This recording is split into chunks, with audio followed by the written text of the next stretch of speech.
বাবা যখন আদেশ দিছে ওদেরকে গ্রেফতার করে কতল করো, সালমান ফার্সি চিন্তা, গভীর রাত্রে মালিক সিজদা দিতে পারে না, হাত পা বেঁধে রেখেছে, আসমানের দিকে বাঁধা হাত, শিকল দিয়া পেছানো হাত দুইটা উঠায়া আসমানের মালিককে ডেকে বলি, মালিক, ও আসমানের মালিক, আমার জন্য আমি তোমাকে কিছু চাই নাই আল্লাহ, আমি যে 3 দিন যাবত খাবার নাই, আমি খাবার চাই নাই। ও মালিক, আমার বড় ভয় হয়, বাবা যেরকম আদেশ দিয়েছে তোমার ওই নেককার বান্দাগুলোরে ধরে ধরে এরা কতল করে ফেলবে আল্লাহ। এরা তো সংবাদটাও জানে না আল্লাহ, তুমি কি পারো না আমার হাতের শিকল খুলে দিতে? তুমি কি পারো না আমার এই পায়ের শিকল খুলে দিতে? তুমি কি পারো না দরজার তালাটা খুলে দিতে আল্লাহ? মালিক তো এমন ক্ষমতাধর, একটা তালা কেন 7টা তালা আল্লাহ খুলে দেখিয়েছে। ইউসুফ নবী তালা 7টা কি মালিক খুলে নাই? সালমান যখন ডাক দিয়েছে, মালিক রে হাতের বাঁধনটা খুলে দাও, পায়ের বাঁধনটা খুলে দাও, দরজাটা একটু খুলে দাও না, আমার আলোচ্য বিষয় ধার্য করা হয়েছে হযরত সালমান ফার্সি রাদিয়াল্লাহু তাআলা আনহুর জীবনে। আল্লাহর এই বান্দা তার রবকে সে কেমন ভাবে চিনেছিল খুব ভালো করে শুনেন। সালমান ফার্সির মতো ব্যক্তিত্ব পারস্য দেশে বসবাস করতেন। বাবা ছিলেন একজন ক্ষমতাধর ব্যক্তি, শক্তিশালী ক্ষমতাধর, কেউ বলেছেন রাজা, কেউ বলেছেন উজির। অবন্ধু তারিখের কিতাবের মধ্যে আসছে সর্বসাকল্যে তিনি ছিলেন একজন ক্ষমতাধর মানুষ, এলাকার গণ্যমান্য ব্যক্তি। ওই লোকের একমাত্র সন্তান সালমান ফার্সি রাদিয়াল্লাহু তাআলা আনহু। সালমান ফার্সি রাদিয়াল্লাহু তাআলা আনহু ছোট মানুষ, সারা জীবন দেখেছে বাবারে মূর্তি পূজা করতে, মূর্তি পূজা করে, বাবা মূর্তি পূজা করে, মা মূর্তি পূজা করে, রাজপ্রাসাদের মধ্যে মূর্তির কোনো অভাব নাই। সালমান ফার্সিও তাদের সাথে মূর্তি পূজা করে। কিন্তু ছোট্ট শিশুর ভিতরে প্রশ্ন, আমি যার সামনে পূজা করি এত কোনো কথাই কয় না, নাড়াচাড়াও করে না, ধাক্কা মারলেও কিছু বলে না, খাবার দিলেও খায় না, এর আবার কিসের ইবাদত? ছোট্ট শিশু বালকের ভিতরে প্রশ্ন, কেউ দাওয়াত দিতে হয় না। ও বন্ধু, ইমান নামক নূর যার দিলের ভিতরে আল্লাহ জ্বালায়া দেয়, ইমানের আগুন যার অন্তরের ভিতরে আছে, সে আগুন দাও দাও করে জ্বলতে থাকে। এটা আফ্রিকার জঙ্গলের মধ্যে চলে গেলেও ইমানের আগুন জ্বলবে, কথা ঠিক কিনা? মক্কার মধ্যে থাকলে ইমানের আগুন জ্বলবে, আরব সাগরে পতিত হয়ে গেলে ইমানের আগুন জ্বলবে। ইমানের আলো এমন এক আলো, আফামান শারাহাল্লাহু সাদরাহু লিল ইসলাম ফাহুয়া আলা নূরিম মির রাব্বিহ। আল্লাহু আকবার। ইসলামের আলো, ইমানের আলো এমন এক আলো, এই আলো দিয়া বান্দা পৃথিবীর যেই প্রান্তেই থাকে না কেন, এই আলো দিয়া সে সব দেখতে পায়। এই আলো দিয়া কবর দেখতে পায়, কবরের আযাব গজব শাস্তি শান্তি দেখতে পায়। এই আলো দিয়া সে ফুলসিরাত দেখতে পায়, এই আলো দিয়া মিজানের পাল্লা দেখতে পায়, এই আলো দিয়া জান্নাত জাহান্নাম সে দেখতে পারি। এই হচ্ছে ইমানের আলো। সালমান ফার্সির ভিতরে ইমানের আলো আল্লাহ জ্বালিয়ে রেখেছে। ইবাদত করে ঠিক, মূর্তির সামনে মাথা নত করে, কথা ঠিক, কিন্তু দিল থেকে করে না, হতে পারে না, মূর্তির সামনে মাথা নত করতে পারে না। কোনো একদিন কোনো এক কাজে বাবা তারে বাহিরে পাঠাইছে, একমাত্র সন্তান, খুব বাহিরে দেয় না, কোনো একটা কাজে বাহিরে পাঠিয়েছে। তখন আপনার আমার নবী পৃথিবীতে আসে নাই। সালমান ফার্সির মতো ব্যক্তিত্ব, নবীজি এই দুনিয়াতে আসার 100 বছর আগের মুসলমান। আল্লাহু আকবার। রাসূল দুনিয়াতে আসে নাই। আপনার আমার নবী মহানবী মুহাম্মদুর রাসূলুল্লাহ সাল্লাল্লাহু আলাইহি ওয়াসাল্লাম এখনো দুনিয়াতে আসে নাই। তখন ওই সালমান ফার্সি কালিমা পরে মুসলমান হয়ে গিয়েছিলেন। সুবহানাল্লাহ। সালমান ফার্সি রাদিয়াল্লাহু তাআলা আনহু বাহিরে গেলেন কোনো এক কাজে। যেই রাস্তা দিয়ে যায় রাস্তার পাশে একটা তাঁবু দেখা যায়। তাঁবু ছিলেননি? তাঁবু আগ্রহ, ছোট বাচ্চা তো হঠাৎ করে বাড়ির বাহিরে গেছে।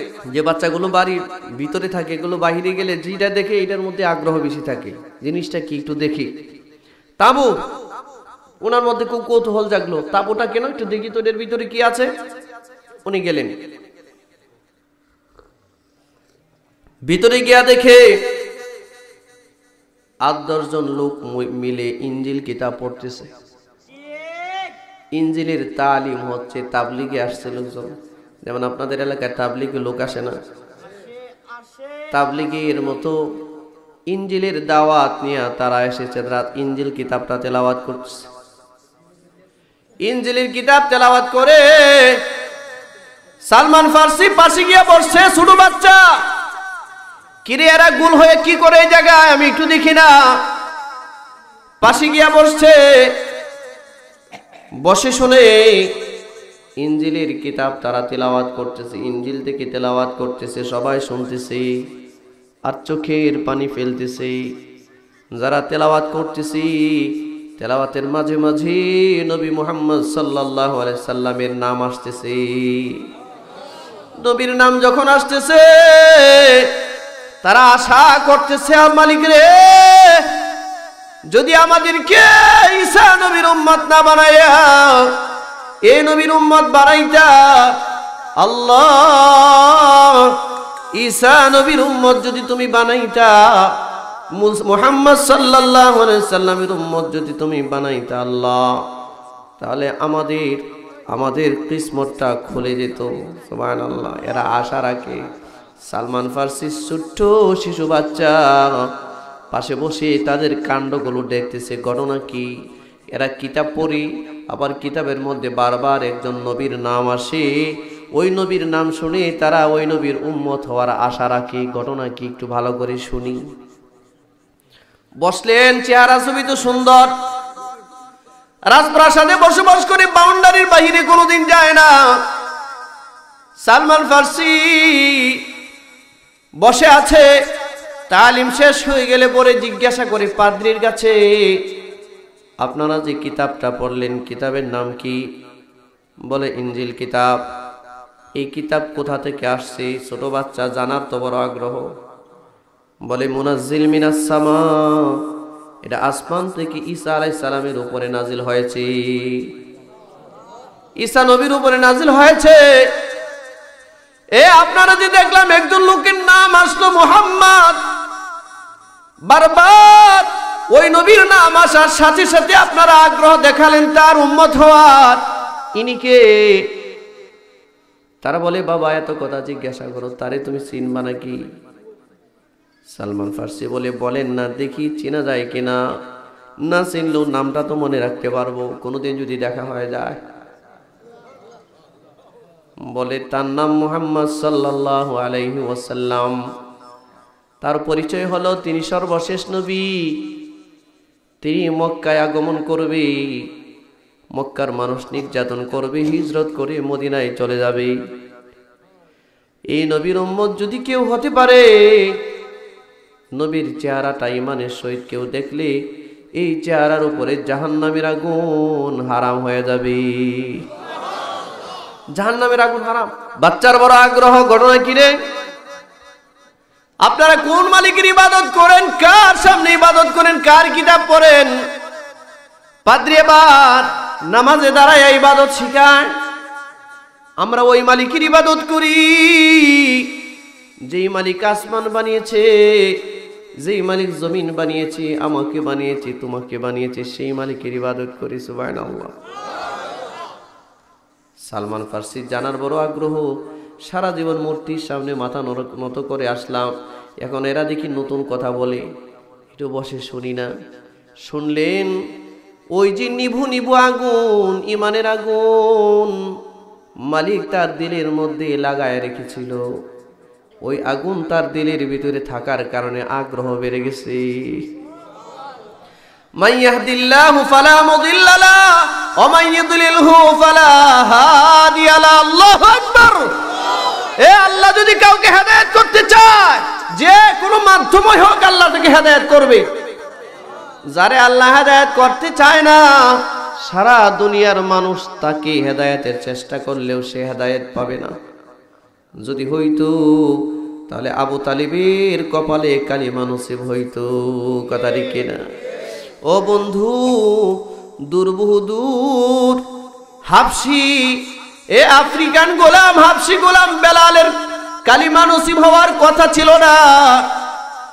এত কাছে চাচা রেখে, কথা ঠিক কিনা? হেদায়েতের মুআমালা কার কাছে? সে মালিকের কাছে।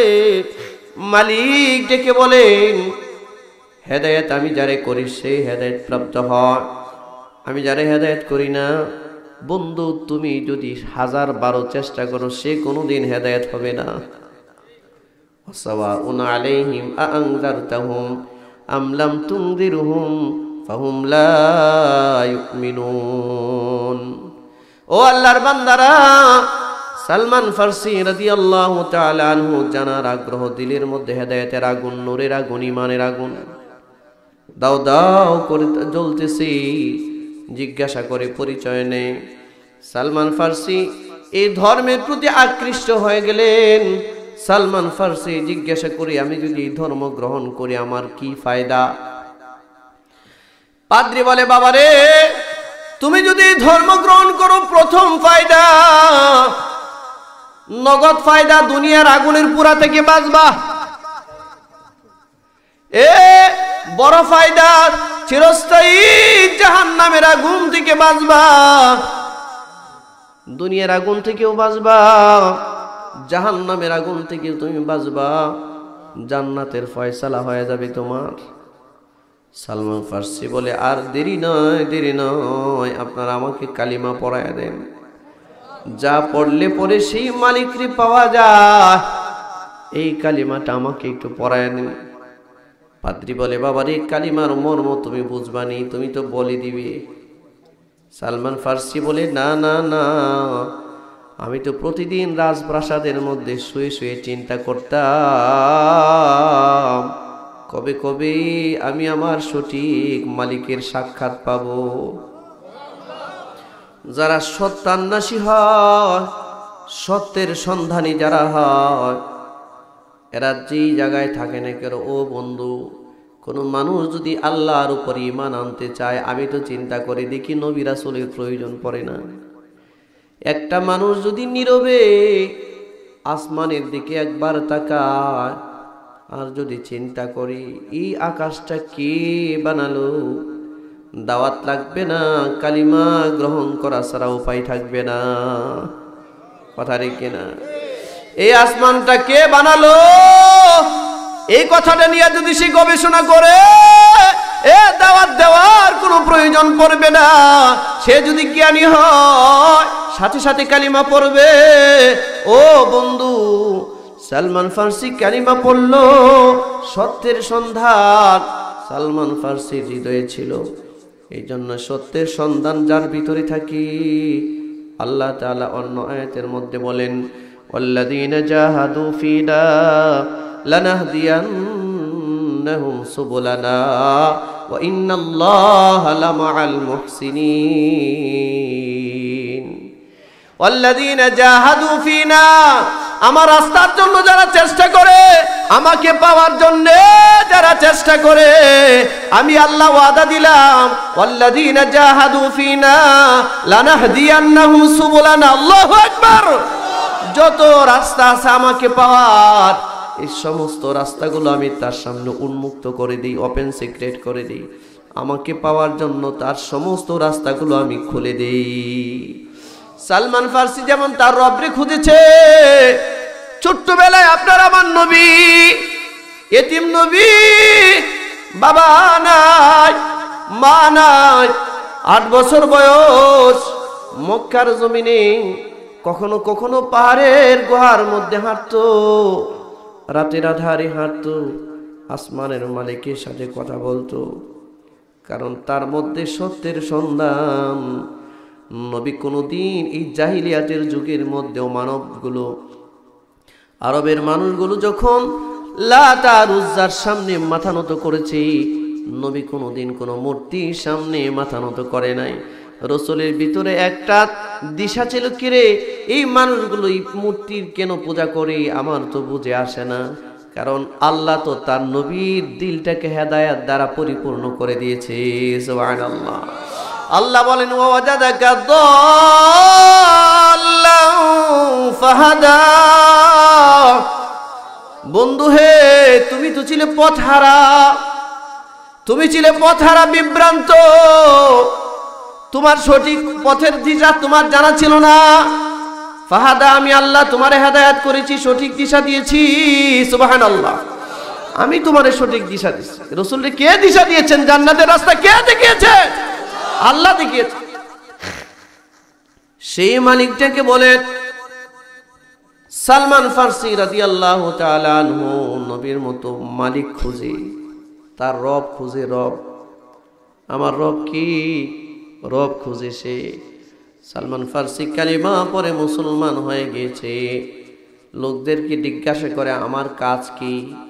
এই তোমার কাজ কারো কাছে বলবে না।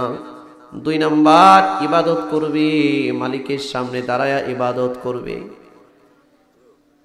সালমান ফার্সি জিজ্ঞাসা করে, যে নবীর নাম নিয়ে আপনারা এত আশ্চর্য, যে নবীর উম্মত হওয়ার জন্য এত আশা রাখেন আপনারা, এই নবীকে কিভাবে পাওয়া যায়? সুবহানাল্লাহ বলবেন না?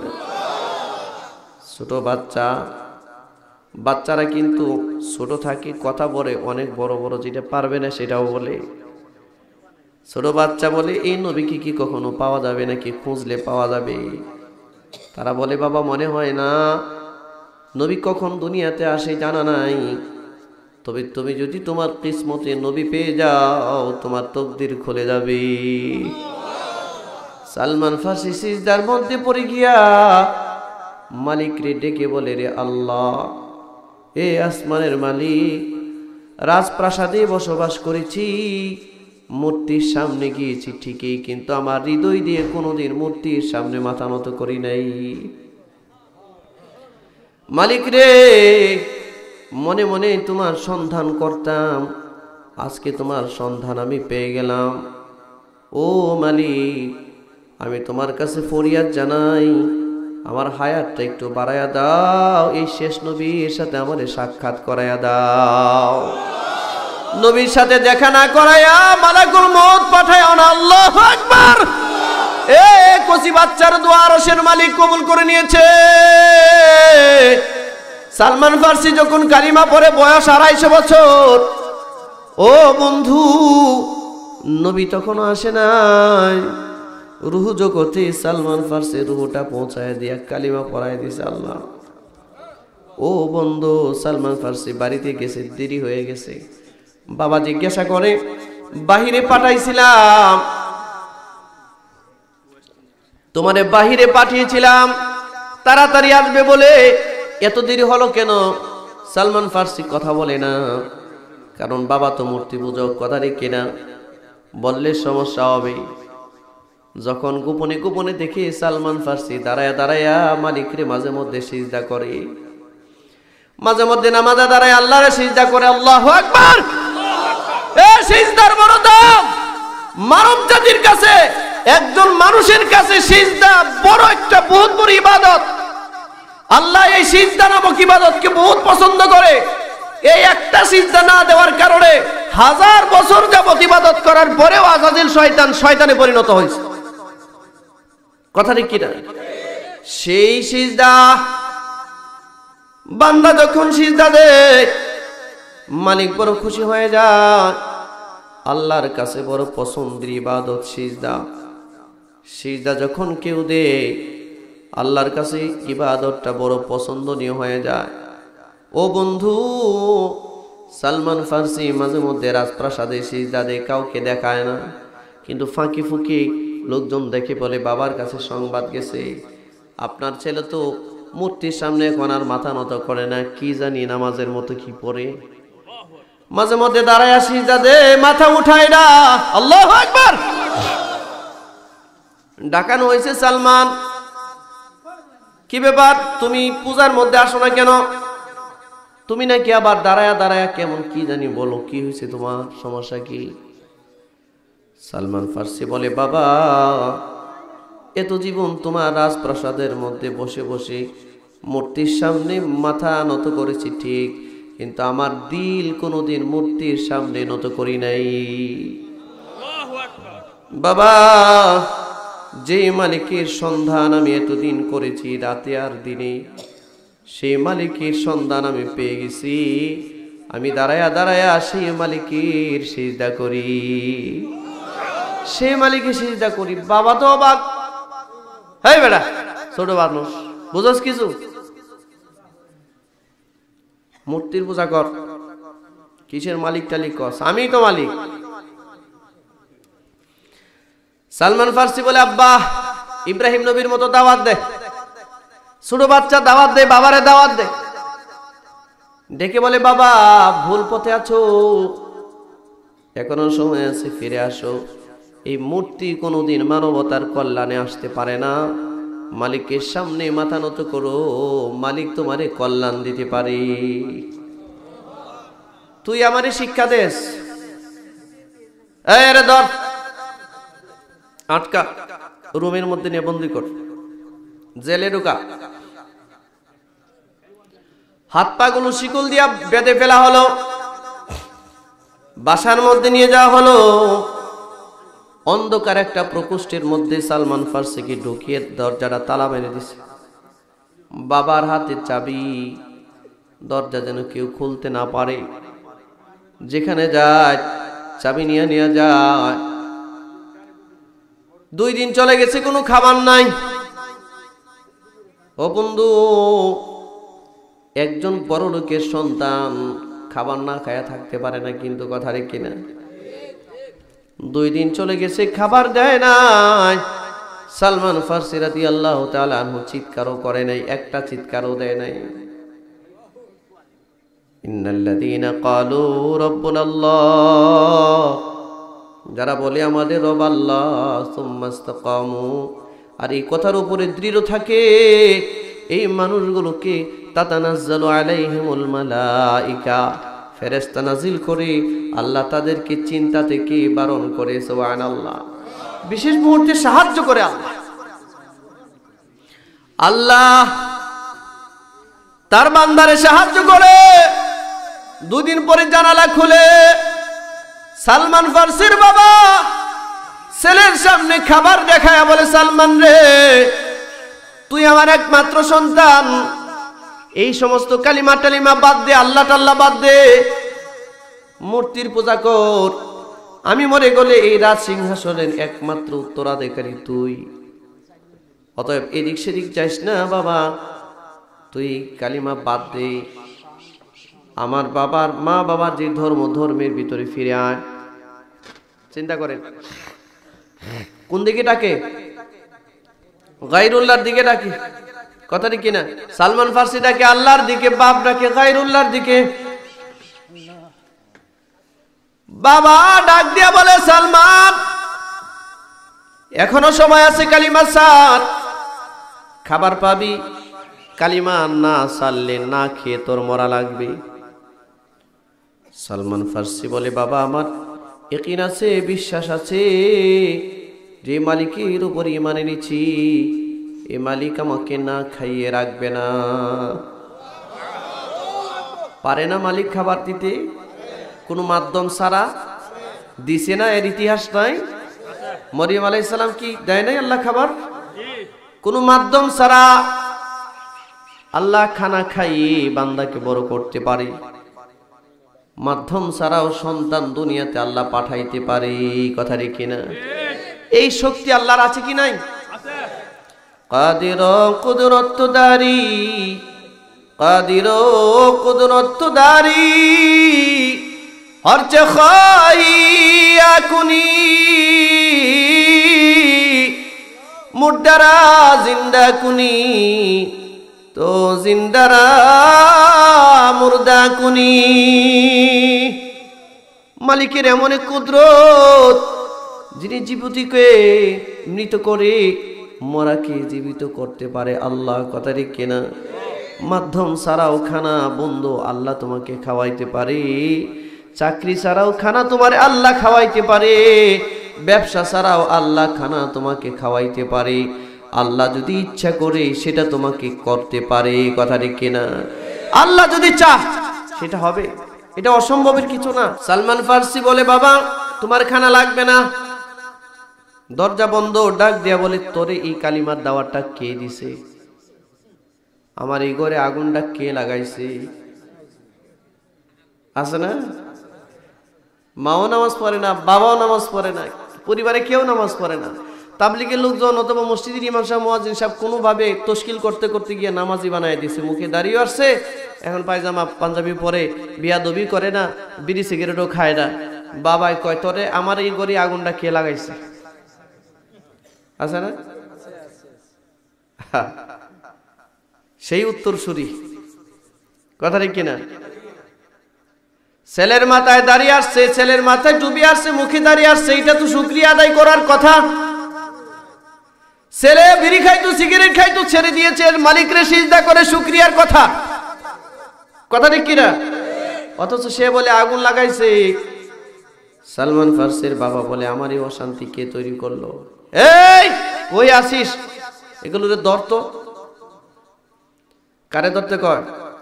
ওই যে তাবলিগের লোকজন আইসে, যারা দাওয়াত দিচ্ছে, গহীন রাত্রিতে বের হয়ে গেছে, তাবলিগের জামাতের লোক খুঁজে এদেরকে ধরে কতল করবে, কতল। রাতের আধারে, রাত যখন গভীর হয়ে গেছে, 2-3 দিন যাবৎ কোনো খাবার নাই, হাতের মধ্যে শিকল দিয়া বাঁধা, পা শিকল দিয়া বাঁধা, দরজা তালাবদ্ধ, এরকম একটা অন্ধকার ঘরের মধ্যে বসে একটা শিশু কি করতে পারে? কিশোর বালক। বাবা যখন আদেশ দিছে ওদেরকে গ্রেফতার করে কতল করো, সালমান ফার্সি চিন্তা, গভীর রাত্রে মালিকরে সিজদা দিতে পারে না, হাত পা বেঁধে রেখেছে, আসমানের দিকে বাঁধা হাত, শিকল দিয়া পেছানো হাত দুইটা উঠায়া আসমানের মালিকরে ডেকে বলি, মালিক, ও আসমানের মালিক, আমার জন্য আমি তোমাকে কিছু চাই নাই আল্লাহ, আমি যে 3 দিন যাবৎ খাবার নাই, আমি খাবার চাই নাই। ও মালিক, আমার বড় ভয় হয়, বাবা যেরকম আদেশ দিয়েছে, তোমার ওই নেককার বান্দাগুলোরে ধরে ধরে এরা কতল করে ফেলবে আল্লাহ। এরা তো সংবাদটাও জানেন আল্লাহ, তুমি কি পারো না আমার হাতের শিকল খুলে দিতে? তুমি কি পারো না আমার এই পায়ের শিকল খুলে দিতে? তুমি কি পারো না দরজার তালাটা খুলে দিতে? আল্লাহ মালিক তো এমন ক্ষমতাধর, একটা তালা কেন 7টা তালা আল্লাহ খুলে দেখিয়েছে। ইউসুফ নবী তালা 7টা কি মালিক খুলে নাই? সালমান যখন ডাক দিয়েছে, মালিক রে হাতের বাঁধনটা খুলে দাও, পায়ের বাঁধনটা খুলে দাও, দরজাটা একটু খুলে দাও না, আমি তোমার বান্দাগুলোর সংবাদটা এই এলাকা ছেড়ে যেন চলে যায়, আমার বাবার এই জালিম বাহিনী যেন এদেরকে না ধরতে পারে। কথা বলতে দেরি হয়েছে, ফেরেশতা পাঠাইয়া আল্লাহ তার হাত পায়ের বাঁধন খুলে দিয়েছে। দরজাটা খুলে গিয়েছে। ঘর থেকে দৌড় দিয়া বের হইয়া বাড়ির সামনে উঠানের মধ্যে দাঁড়াইয়া পিছন ফিরে রাজ দরবারের দিকে তাকিয়েছে। তাকায়া বলে, ওরে আসমানের মালিক, আমি জানি আমার বাবার মরার পরে রাজ সিংহাসনের মালিক আমি ছিলাম। আল্লাহ, আমি রাজ সিংহাসনের আশা রাখি নাই, তোমাকে পাওয়ার জন্য আজ থেকে চিরদিনের জন্য এই রাজ সিংহাসন আমি ছেড়ে দিলাম, আর কোনোদিন এখানে আমি আসব না। দৌড় দিয়েছে সামনে। তাবুর ভিতরে গিয়া আমি সামনে ডাক দিয়া বলে, হযরত তাড়াতাড়ি কাপড়গুলো গুছান, তাড়াতাড়ি কাপড় গুছিয়ে বিভিন্ন দিকে চলে যান, এক একজন এক এক দিকে চলে যান। আমার বাবার জালিম বাহিনী আসতেছে আপনাদেরকে গ্রেফতার করার জন্য, আর আপনাদেরকে কতল করবে। তাড়াতাড়ি বিভিন্ন দিকে চলে যান। আমি জিজ্ঞাসা করে, বাবারি তুমিও তো কালিমা পড়েছ, তুমি কোথায় যাবে? ছেলেটা ডাক দিয়া বলে, সালমান ফার্সি ডেকে বলে, যেই মালিক আমাকে ইমানের নূর দিয়েছে, যেই মালিক আমার হাতের বাঁধন খুলে দিয়েছে, নিশ্চয়ই নিশ্চয়ই ওই মালিক আমাকে হেদায়েতের রাস্তা দেখাবে। আমার চিন্তা করা লাগবে না, করা লাগবে না, চলে যান, আপনারা চলে যান। এক এক দিকে একজন চলে গেল। আরব সাগরের পাশে গিয়া সালমান ফার্সি দাঁড়িয়েছে। দাঁড়ায়া বলে, মালিক, একদিকে বাবার জালিম সেনারা, আরেক দিকে তোমার আরব সাগর, জানি না আমি কোন দিকে যাব। আল্লাহ, কোন দিকে গেলে পরে আমি আমার সেই নবীর সন্ধান পাবো। ওরে মনিব, তুমি আমারে রাস্তা দেখাও, রাস্তা দেখাও। মালিক রাস্তা দেখায়, ওয়াল্লাযীনা জাহাদু ফীনা লানাহদিয়ান্নাহুম সুবুলানা। আল্লাহু আকবার। আল্লাহ মাটির ফেরেশতারে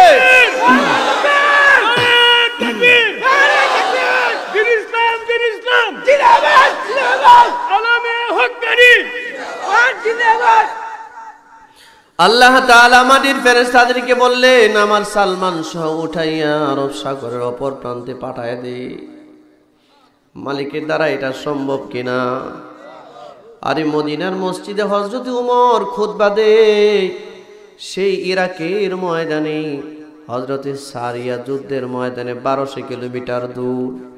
এই যুদ্ধের ময়দানের দৃশ্যটা আল্লাহ মদিনার মসজিদে হযরত উমরের সামনে দাঁড়ায় দিছে। এটা যদি আমার আল্লাহ পারে, তাহলে সালমানকে কেন পারবে না? কথাটি কিনা?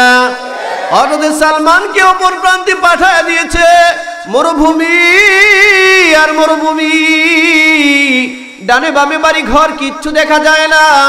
সকাল বেলায় তাকায় দেখে কোন দিকে যাবে, শুধু বালুচর আর বালুচর, কিছুই দেখা যায় না।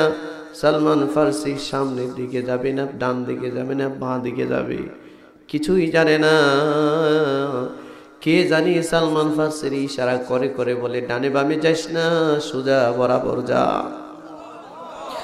মরুভূমি দিয়ে হাঁটে, মরুভূমি দিয়ে হাঁটতে হাঁটতে দূর, বহু দূর গিয়া দেখে কিছু লোকালয় দেখা যায়, বাড়ি ঘর দেখা যায়।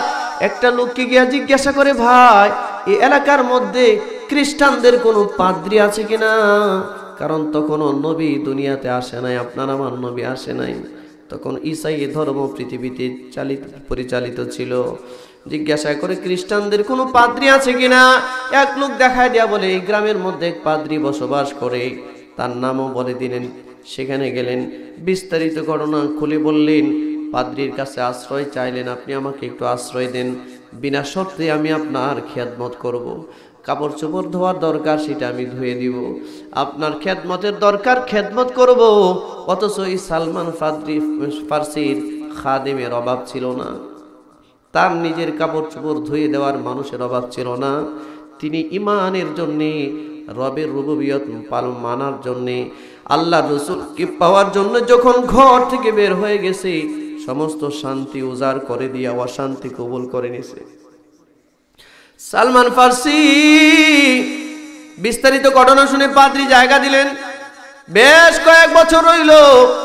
পাদ্রী মৃত্যু মুখে যখন পতিত হয়ে গেছে, মরে যায় যখন, সালমান ফার্সি জিজ্ঞাসা করি, বহু বছর যাবত আপনার গোলামি করলাম, আপনার সামনে আপনার কাপড় চোপড় ধুয়ে দিলাম, আপনার সমস্ত প্রয়োজন আমি মিটাই দিলাম, আপনার কাছে আমার একটা চাওয়া, আপনি তো শেষ বিদায়ের সময় চলে যাচ্ছেন, আমাকে একটু সন্ধান দিয়ে যান, যার কাছে গেলে পরে আমি আমার সেই নবীর সন্ধান পাবো, যার কাছে গেলে পরে সেই সত্যের সন্ধান আমি পাবো।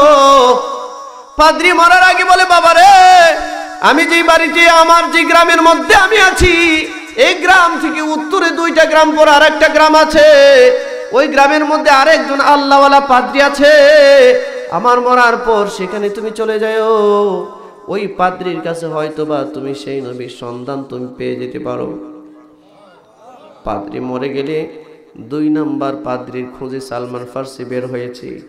2 নাম্বার পাদ্রীর কাছে গিয়া বিস্তারিত খুলে বললেন, খেদমতের সুযোগ দিলেন, বহু বছর যাবত তাদের খেদমত হযরতে সালমান ফার্সি করলেন।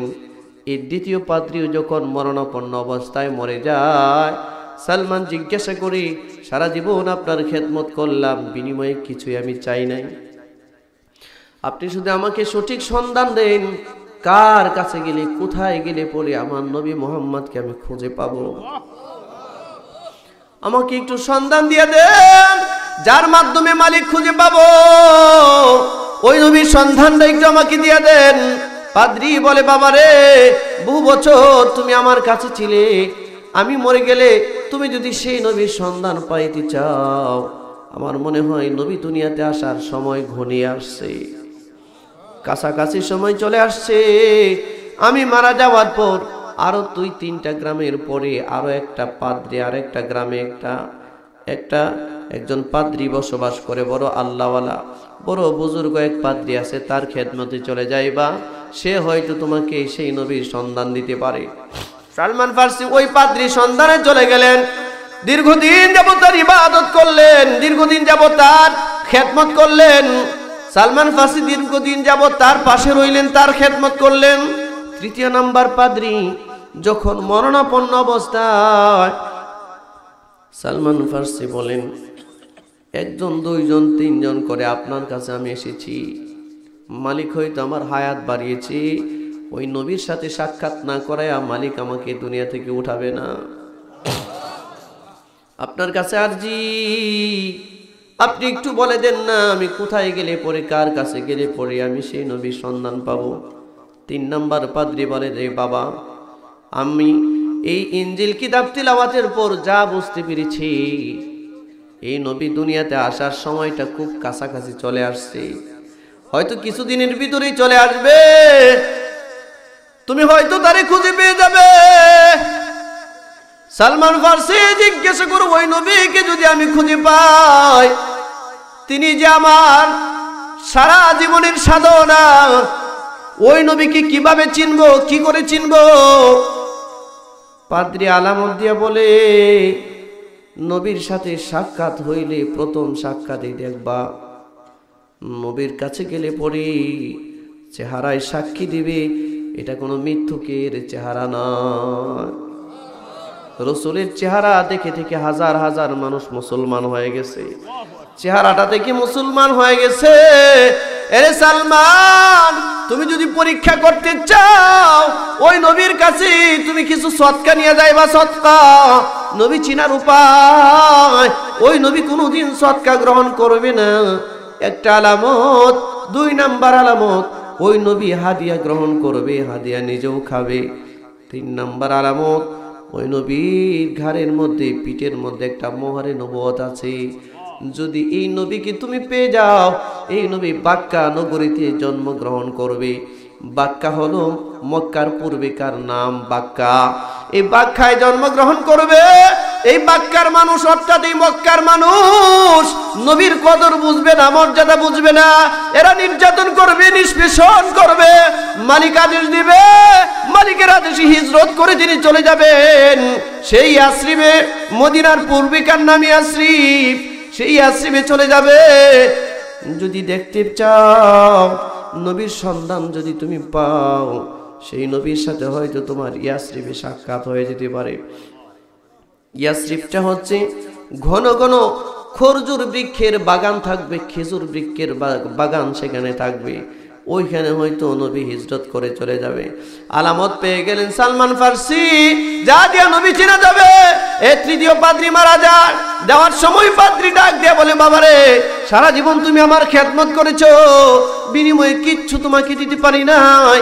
আমার ওফাতের বোন, আমার কাছে কিছু টাকা পয়সা দিরহাম ছিল, এই দিরহামগুলো তুমি নিয়ে নিবা। আর আমার কিছু পালিত পশু ছিল, দুম্বার মতো করে কিছু পালিত পশু, এই পশুগুলো তুমি নিয়ে নিবা। আমি আশা রাখি এই পশুর মাধ্যমে হয়তো মালিক তোমাকে সেই নবীর সন্ধান দিতে পারে। পশু যেদিকে যাবে তুমি সেদিকে যাও। আল্লাহু আকবার। এ পশু যেদিকে যায় সেদিকে যাও।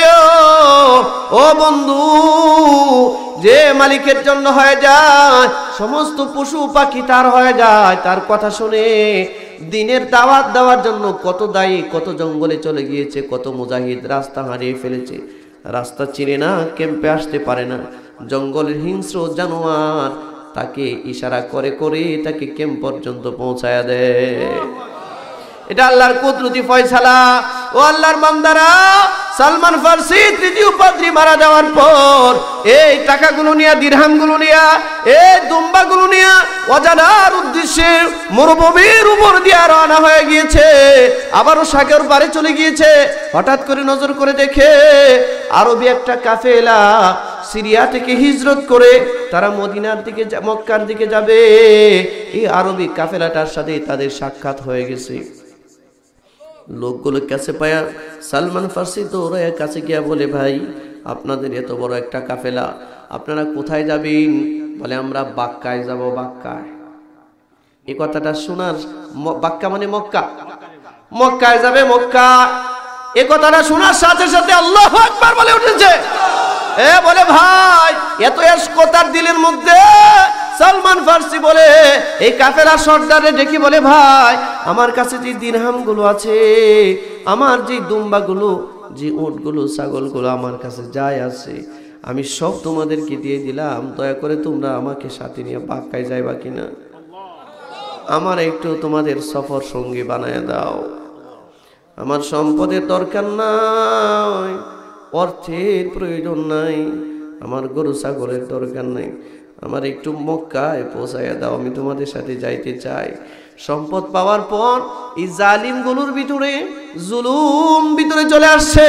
সালমান ফার্সিকে সাথে নিয়ে, এত সুন্দর একজন চেহারার ব্যক্তিত্ব, মক্কার বাজারে নিয়ে হাত পা বেঁধে উঠাইছে, গোলাম হিসেবে বিক্রি করবি। সম্পদ তো গ্রাস করেছে, সালমান ফার্সির হাত পা বেঁধেছে, বেঁধে বাজারের মধ্যে নিয়ে উঠাইছে, বাজারে বিক্রি করে দিয়ে বলে, এটা আমার গোলাম। গোলাম বলে, সালমান ফার্সি বিক্রি করে দে।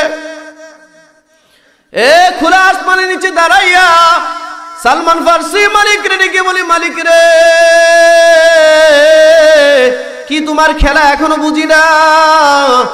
একবার হাত থেকে শিকল খুলাইলাম, আর একবারই হাতে শিকল পরাইলাম, মনিব আমার কোনো এশকাল নাই, তবু আমি তোমার বন্ধুর সাক্ষাৎ কামনা করি। আল্লাহ গোলাম হিসেবে বিক্রি করে দিছে। একটা রাজ সিংহাসনের মালিক, রাজ পরিবারের সন্তান, রাজপুত্র, তারে গোলাম হিসেবে বিক্রি করে দিছে। সালমান ফার্সি যায় গোলামের বাড়িতে কাজ করে, এদিক সেদিক হইলে মনিব যেমনি ইচ্ছা এমনি পিটায়, কিছুই বলে না, কিছুই বলে না। মালিকের জন্য সব সহ্য করে নিয়েছে। মালিক যে বলেছে, ইন্নাল্লাযীনা ক্বালু রাব্বুনাল্লাহ, যারা বলে আমাদের রব আল্লাহ, তাদের জন্য চিন্তার কোনো কারণ নাই। আর এই কথার উপরে ইস্তেকামাত থাকে, দুনিয়ার কোনো পেরেশানি তাকে এই কথা থেকে সরাইতে পারে না। সেই যে রবকে রব হিসাবে মেনে নিয়েছে, সালমান ফার্সির ভিতরে অশান্তি নাই। রবের সন্ধান, তার বন্ধুর সন্ধান। সালমান ফার্সি ওই মালিক মনিবের ঘরে কাজ করে। মুনিব আরেকদিন বাজারে উঠাই আর এক মুনিবের কাছে বিক্রি করে দিয়েছে, দ্বিতীয় মুনিব তৃতীয় মুনিবের কাছে বিক্রি করে দিয়েছে। সালমান ফার্সিকে বিক্রি করে পিটায় মারে, কোনো প্রতিবাদ করে না, বিক্রি করে তাও প্রতিবাদ করে না। বাজারে যখন নিয়ে উঠায় সালমান ফার্সি শুধু নজর এরকম থাকে, কোন মুনিব জানি কোন দিন বলে আমার বাড়ি ইয়াসরিব। এই একবার একজন দুইজন 3 4 5 6 7 8 9 10 11 জন মুনিবের ঘরে সালমান ফার্সি গোলাম হিসেবে কাজ করেছে। 12 নাম্বার মুনিবের ঘরে কাজ করে 12 নাম্বার মুনিব বাজারের মধ্যে উঠাইয়া আবার সালমান ফার্সিকে বিক্রি করতে চায়। বাজারে নিয়ে গিয়েছে, ইয়াসরিব থেকে একজন ক্রেতা আসছে, বাজারের মধ্যে সালমান ফার্সিকে উঠাইছে। একজন রাজপুত্র আজকে মানুষের হাতের খেলার পুতুল হয়ে গেছে, যে চায় বিক্রি করে, যে চায় কিনে নেয়, অথচ কোনো প্রতিবাদ নাই। এটা তার নিজের জন্য নয় ভাই, মালিকরে খুঁজে পাওয়ার জন্য। এর যুবক যারা তোমরা আজকের আয়োজন করেছো, তোমার পায়ে হাত রেখে বলি, জীবনে তো বহু কিছুই করেছো, মালিক হয়তো তোমাদের কল্যাণ চাই, এই জন্য এমন একটা মহতির আয়োজন করেছো। ওরে বন্ধু, তোমার পায়ে হাত রেখে বলি, তোমারও তো জিন্দেগি সালমান ফার্সিরও জিন্দেগি। তার মতো ব্যক্তি যদি মালিকের সন্ধানের জন্য এত ছাড় দিতে পারে, তুমি তোমার এই যৌবন বয়সে কি মালিকের জন্য তোমার জীবনটা বিলীন করতে পারো না? তুমি কি দৈনিক 5টা ওয়াক্ত তোমার মালিকের সামনে দাঁড়াইতে পারো না? ওরে বন্ধু, দৈনিক 5টা ওয়াক্ত তুমি তোমার মালিকের সামনে দাঁড়াও, মালিকের হুকুমগুলো পালন করো। রাত্রে সময় যদি পাও একটু দাঁড়ায় 2টা রাকাত নামাজে দাঁড়াও, তাহাজ্জুদের নামাজে দাঁড়াও, মালিকের সাথে সম্পর্ক বাড়াও। ও বন্ধু, যার সম্পর্ক মালিকের সাথে বাড়ে তার ইজ্জত কমে না, তার ইজ্জত বাড়ে। যার সম্পর্ক মালিকের সাথে হয়ে যায় তার ইজ্জত এমন ভাবে আল্লাহ বাড়ায় সেটা কল্পনাও করতে পারে না। সম্পদের দরকার, তুমি কি চাও সম্পদ মালিক তোমারে দিবে? তোমার হায়াতের দরকার, মালিক তোমারে হায়াত দিবে। তোমার চাকরির দরকার, চিন্তা করতে পারবে না, মালিক তোমার এমন চাকরি ব্যবস্থা করে দিবে। ও বন্ধু, মালিক কিন্তু তোমার মতো অসহায় না, আমরা অসহায়, মালিক কিন্তু অসহায় না, মালিক সব দিতে পারে। বন্ধুরে, আজকে যদি তোমার জীবনের চিত্রের মধ্যে 5 ওয়াক্ত নামাজের আমল থাকে, আজকে যদি তাহাজ্জুদের নামাজের আমল থাকে, একটা মানুষ একটা সময় যখন তুমি বুড়া হয়ে যাবে, বৃদ্ধ হয়ে যাবে, ওযু সময় মতো থাকবে না, ওযুটা সময় মতো তোমার থাকবে না, নামাজের খেয়াল সময় মতো থাকবে না। অনেক সময় বৃদ্ধ মানুষ যখন বিছানার মধ্যে পড়ে যায়, কোন দিক দিয়ে নামাজ যায় তার কোনো খেয়াল নাই, কথা ঠিক কিনা? উঠতে পারে না, উঠতে পারে না, শরীর আর চলে না, বিছানা থেকে উঠে বসতে পারে না, নামাজটা পড়তে পারে না, ওযু করতে পারে না, তাহাজ্জুদ দূরের কথা ওয়াক্তিয়া নামাজই পড়তে পারে না। বন্ধুরে, তোমার আমার নবী বলেছেন, এমন একটা সময় যখন একজন বৃদ্ধ মানুষের এসে যায়, এই লোকটা যখন নামাজটা পড়তে পারে না, এই ফেরেশতারা মালিককে জিজ্ঞাসা করে, মালিক তোমার এই বান্দা তো জীবিত আছে, অথচ নামাজটা সে পড়ছে না, আমি কি গুনাহটা তার জন্য লিখব কিনা? আল্লাহ জিজ্ঞাসা করে, তার বয়স কত? বয়স কত? আল্লাহু আকবার! ফেরেশতা যখন উত্তর দেয়, আল্লাহ এই লোকটার বয়স 80 বছর হয়ে গেছে, এই লোকটার বয়স 70 বছর হয়ে গেছে, এই লোকটার বয়স 60 বছর হয়ে গেছে, আল্লাহ শরীর আর চলে না, এখন আর উঠতে পারে না, চোখে দেখে না, ওযুটা করতে পারে না, নামাজে দাঁড়াইতে পারে না।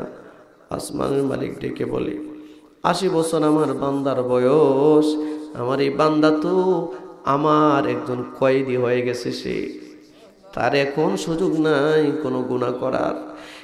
ফেরেশতা তাকায় দেখ, আমার এই বান্দার 50 বছর আগের ইবাদতটা কেমন ছিল। আল্লাহু আকবার! তার পিছনের জিন্দেগি একটু তালাশ কর।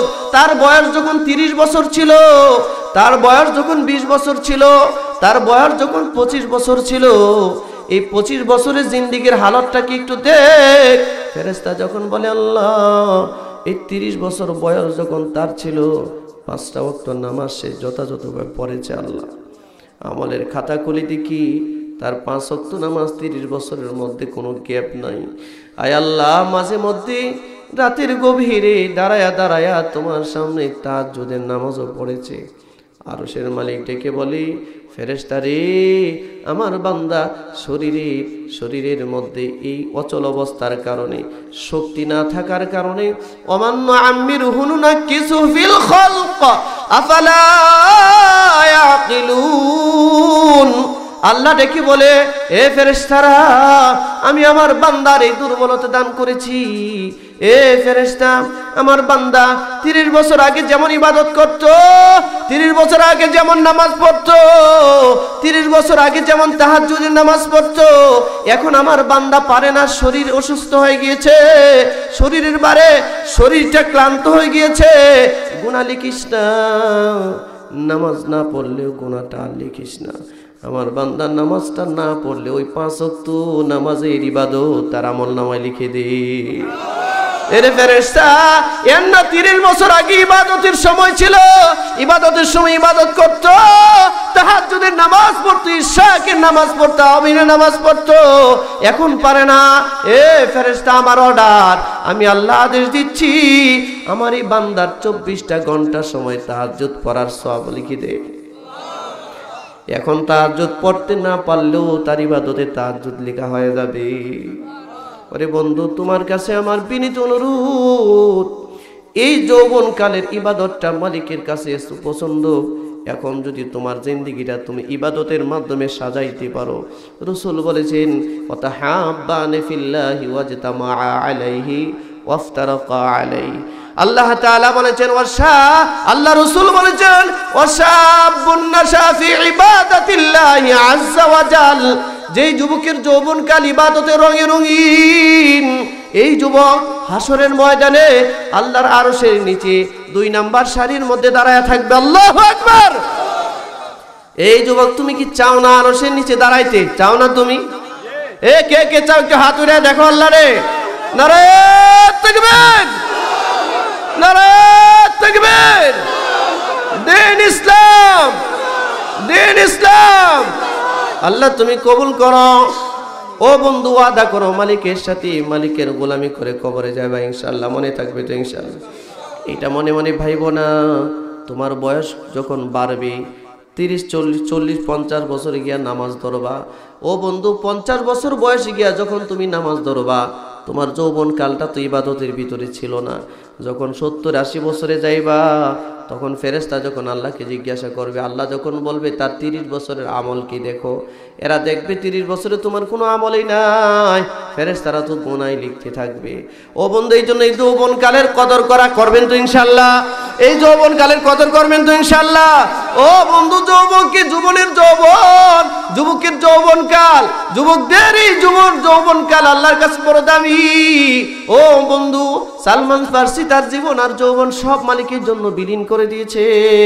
13 নাম্বার মনিবের কাছে যখন 12 নাম্বার মনিব বিক্রি করে, কথাবার্তা হচ্ছে, মনিবে কথা হচ্ছে, জিজ্ঞাসা করে বিক্রেতা ক্রেতারে জিজ্ঞাসা করে, ভাই আপনার বাড়ি কোথায়?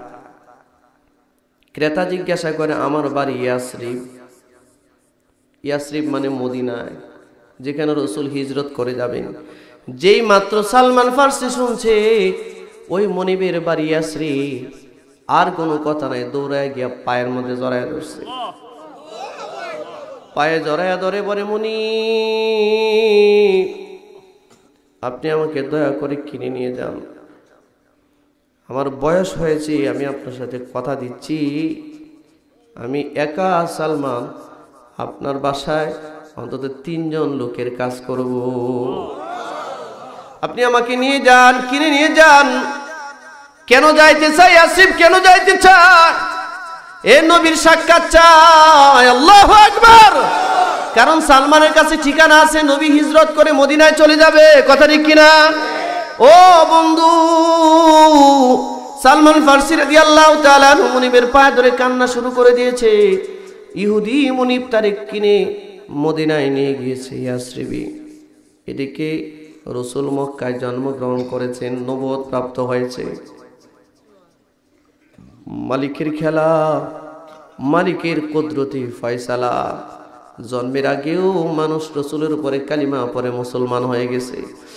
এই তার এক প্রেমিক, তার এক আশেক রে মদিনায় পৌঁছিয়েছে, আর মক্কায় রেখে রসুলকে নির্যাতনে মালিক রাখে। অর্ডার করছে, নবী হিজরত করে চলে যাও। হিজরত করে মদিনার দিকে রসুল রওনা দিছে। ও বন্ধু, যারা হজে গিয়েছেন তারা দেখেছেন, আমি 2009 সালে আল্লাহ সুযোগ করেছিলেন, গিয়েছিলাম, দেখেছি মদিনার হেরেমের বাহিরে একটা জায়গা আছে, একটা মসজিদ আছে, মসজিদের নাম মসজিদে কুবা। এই মসজিদে কুবা বিশ্বনবী রাহমাতাল লিল আলামিন মসজিদে কুবার আশেপাশে এরিয়ার মধ্যে প্রথম গিয়ে আশ্রয় নিয়েছিলেন। সালমান ফার্সি মদিনায় ইয়াসরিবে ইহুদির গোলাম হিসেবে কাজ করে। একা একজন গোলাম, একজন বৃদ্ধ মানুষ 3 জন মানুষের কাজ করে। কেন করে জানেননি? আবার নাকি 13 নাম্বার মালিক যদি 14 নাম্বার মালিকের কাছে বিক্রি করে দেয়। যদি আবার মদিনা ছেড়ে চলে যাইতে হয়, আমি হয়তো আমার রসুলের সাক্ষাৎ আর কোনোদিন পাবো না। এই জন্যে ক্লান্ত শ্রান্ত দেহ নিয়েও সারাক্ষণ মনিবের কাজ করে, মনিব যেন তারে বিক্রি করে না দেয়। মনিব বড় খুশি, সালমানের উপরে বড় খুশি। গোটা মদিনার মধ্যে সালমান ফার্সির প্রশংসা, এত ভালো কোন গোলাম কেউ রাখে না। সালমান ফার্সি মনিবের জন্য কাজ করে না, কাজ করে তার মালিকের জন্যে, মালিকের বন্ধুর সাক্ষাতের জন্য কাজ করে। একদিন মদিনার মধ্যে খেজুরের গাছের মধ্যে উঠছে। প্রতিদিন খেজুর গাছে উঠে মদিনা থেকে খেজুরের গাছের জন্য খেজুর গাছে উঠে খেজুরের গাছের ডালা পরিষ্কার করে, আর মক্কার দিকে বারবার তাকায় থাকে।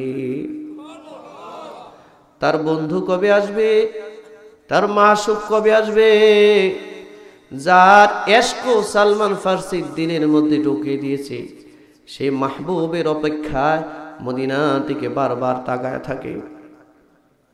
ও আল্লাহর বান্দারা, হঠাৎ করে একদিন মদিনায় খেজুর গাছের উপরে সালমান ফার্সি উঠেছে। খেজুর গাছের উপরে উঠার পর তার মনিব, ইহুদি মনিব খেজুর গাছের নিচে দাঁড়িয়ে আছে। তার চাচাতো ভাই এসে ওই ইহুদিকে সংবাদ দেয়, কুবার মানুষের মাথা নষ্ট হয়েছে। ভালো করে খেয়াল করেন, আমি কিন্তু বানায় কোনো কথা বলতেছি না। আপনারা হুব্বে রাসূল একটা কিতাব আছে, কিতাবের মধ্যে ইতিহাসটা ধরা হয়েছে।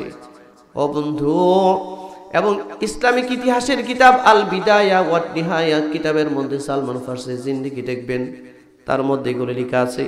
আল্লামা ইবনে কাসির রাহিমাহুল্লাহু তাআলা নাওয়ারাল্লাহু কুলুবাহু ওয়া জাআলাল জান্নাতা মাসওয়া, তিনি এগুলো লিখেছেন। সালমান ফার্সি রাদিয়াল্লাহু তাআলা আনহু খেজুরের বাগানের মধ্যে কাজ করে, খেজুরের গাছের উপরে এ মুনিব খেজুর গাছের নিচে তার চাচাতো ভাই এসে বলে, কুবার মানুষের মাথা খারাপ হয়েছে, মক্কা থেকে একজন ব্যক্তি এসেছে হিজরত করে, মক্কার মানুষ তারে দৌড়ায় দিয়েছে, সে নাকি নিজেকে নবী দাবি করে, তার নাম নাকি মুহাম্মদ। কুবার মধ্যে আসছে, কুবায় এসে আশ্রয় নিয়েছে। মদিনার কুবার মানুষ তারে আশ্রয় দিছে। ও বন্ধু, কুবা থেকে মদিনার দূরত্ব 3.5 কিলোমিটার। ভালো করে খেয়াল করেন, এটা আমি নিজের চোখে দেখে এসেছি। মসজিদে নববী থেকে কুবার মসজিদ 3.5 মাইল দূর। ও আল্লাহর বান্দারা, রাসূল সর্বপ্রথম মদিনায় যায় নাই, মক্কা থেকে হিজরত করে সর্বপ্রথম কুবায় গিয়েছেন। কুবার একটু দূরত্বে হচ্ছে বিদায়াতুস সানা, যেখান থেকে রাসূল প্রবেশ করেছিলেন। আল্লাহ রাসূল এই কুবার মধ্যে 3 রাত ছিলেন, 3 রাত 3টা দিন ছিলেন সেখানে। যখন এই সালমান ফার্সির কানে আওয়াজ গিয়েছে মক্কা থেকে একজন নবী আসছে, কুবার মানুষ আশ্রয় দিয়েছেন, নাম মুহাম্মদ, এ গাছের উপর থেকে এমন ভাবে দৌড়ায় নামছে, মনে হয় যেন লাফ দিয়ে নিচে পড়ে যাবে। গাছ থেকে তাড়াতাড়ি নেমে চাচাতো ভাইয়ের মনিবের চাচাতো ভাইয়ের চেহারার দিকে তাকায়া হাতের মধ্যে ধরে বলে, ভাই ও মনিব, আপনি কার নামটা আরেকবার বলেছেন একটু বলেন না, কোথায় আসছে তিনি? এত বিরক্ত হয়েছে, মনিবের চাচাতো ভাই এত জোরে একটা থাপ্পড় মারছে, এত জোরে থাপ্পড় মারছে।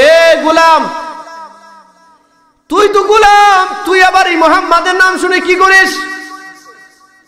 বাঘ এখান থেকে। অথচ তার দাদার বয়সে ব্যক্তি, সালমান ফার্সির বয়স তখন 250 বছর, কেউ কেউ লিখেছেন 150 বছর বয়স। এমন একজন মুরব্বীর মুখের মধ্যে থাপ্পড়। এ গোলাম, তুই তো গোলাম, তুই তো চাকর, তুই মুহাম্মাদের নাম দিয়া কি করবি? তুই কাজ করতেছিস, কাজ কর। থাপ্পড়টা খাওয়ার পরেই একটা প্রতিবাদ করে নাই। এমন এক ব্যক্তির গালে থাপ্পড় মেরেছে যে ব্যক্তির সিদ্ধান্ত আরশের মালিক গ্রহণ করেছে। খন্দকের যুদ্ধে যখন খনন করা হয়, খাল খনন করা হয়, এটা সিদ্ধান্তটা দিয়েছিলেন হযরত সালমান ফার্সি। আল্লাহ তার সিদ্ধান্ত কবুল করেছেন, সুবহানাল্লাহ। রাসূল তার সিদ্ধান্ত কবুল করে খন্দকের জন্য খাল খনন করেছিলেন। আরে আল্লাহর বান্দারা, ওই সালমান ফার্সির গালে থাপ্পড় মারার পর বলে তুই তোর কাজ কর। গোলামরে তো মানুষই মনে করে না। এখন এইরকম কিছু সমাজে মানুষ আছে, আপনাদের এলাকায় নাই, ঢাকার মধ্যে আছে, বহু মালিক আছে, বহু ফ্যাক্টরির মালিক আছে, তার শ্রমিক রেসে মানুষই মনে করে না। তার অধীনস্থ বাড়ির চাকর রে চাকর মানুষ পাবে না, বাড়ির দারোয়ানকে মানুষ মনে করে না। কুকুর রে খাবার দেয়, অথচ বাড়ির দারোয়ান রে খাবার দেয় না। এমন জানোয়ার আছে না এই দেশে? ও বন্ধু, দারোয়ান বাড়ির মধ্যে বাড়ির দরজায় দাঁড়ায় থাকে, দেখে কুকুরকে এনে হোটেল থেকে খাবার দিচ্ছে, অথচ ওই দারোয়ানটা খাইলো কিনা জিজ্ঞাসাও করে না। এরকম বহু জানোয়ার ঢাকায়, গুলশান, বনানী, বাড্ডায় বসবাস করে, উত্তরায় বসবাস করে। এর কাছে কুত্তার দাম আছে, মানুষের দাম নাই। মানুষ নামে কলঙ্ক, কথাটি কেরা? ও আল্লাহর বান্দারা, সালমান ফার্সি কি থাপ্পড় মেরেছে? সালমান ফার্সি থাপ্পড় গিয়ে গালের মধ্যে হাত ধরে আবারও গাছের উপরে উঠেছে কাজ করে। সালমান ফার্সির দেহটা গাছে আছে, কিন্তু দিলটা, দেমাগটা চলে গেছে রাসূলের কাছে। কখন রাতের গভীর হবে আর সালমান ফার্সি সেখানে যাবে। রাতের গভীরে বাড়ির সমস্ত মানুষ যখন ঘুমায় গেছে, মনিবও ঘুমায় গেছে, টুকরির মধ্যে কিছু খেজুর নিয়া সে 3.5 মাইল জায়গা পায়ে হেঁটে কুবাই গেছে সালমান ফার্সি। কুবাই গিয়া যার তারে জিজ্ঞাসা করে না, রাসূলের সংবাদ সবাই দেয় না, বড় বড় সতর্কতার সহিত নবীরে খুঁজে খুঁজে বের করেছে। খুঁজে বের করে দেখে রাসূলের ঘরের দরজার সামনে নিরাপত্তায় দাঁড়িয়েছে হযরত আবু বকর। ঘরের দরজার সামনে গিয়া দাঁড়ায় আছে সালমান ফার্সি। ঘরের দরজার সামনে গিয়া বলে, আমি একটু মুহাম্মাদের সাথে দেখা করতে চাই। আবু বকর ধাক্কা দিয়া বলে, সরো ভাই, তোমারে চিনি না, তোমার পরিচয় জানি না, সরো। রাতের বেলায় রাসূলের সাথে সাক্ষাৎ করা যাবে না। সালমান ফার্সি বলে, ভাই রে, রাত ছাড়া দিনের বেলায় আমি যে আমার রাসূলের সাথে সাক্ষাৎ করতে পারবো না, আমার যে মনিবের কাজ করা লাগবে। কথা কাটাকাটি হচ্ছে, ভিতর থেকে রাসূল ডাক দিয়া বলে, আবু বকর দরজাটা খুলে দে, আবু বকর দরজাটা খুলে দে। আবু বকর দরজা খুলে দে, আসতে দে, আটকায় রাখিস না। দরজাটা খুলে দিলেন, সালমান ফার্সি ভিতরে ঢুকছে। ও আল্লাহর বান্দারা, কেউ যখন কাউকে ভালোবাসে, এই ভালোবাসার মানুষটার সাথে যদি বড় কোনো গ্যাপ থাকে, যেদিন তার সাথে সাক্ষাৎ হয়, কথা বলার ভাষা হারিয়ে ফেলে মানুষ, বাকরুদ্ধ হয়ে যায়, কথা চলে না। সালমান ফার্সি ঘরের মধ্যে ঢুকে চেহারার দিকে নজর করেছে। ওই যে পাদ্রী বলেছিল এই চেহারা কোনো মিথ্যা, কোনো মিথ্যুকের চেহারা না। চেহারার দিকে নজর দিয়া অপলক নেত্রে চেহারার দিকে তাকায় আছে, আর চোখ মেলে, চোখ আর বন্ধ করে না। রাসূল আর কিছু বলে না, সালমান ফার্সি কিছু বলে না। আরে বন্ধু তার বন্ধুরে খুঁজে পেয়েছে, বাকরুদ্ধ কেউ কিছু বলে না।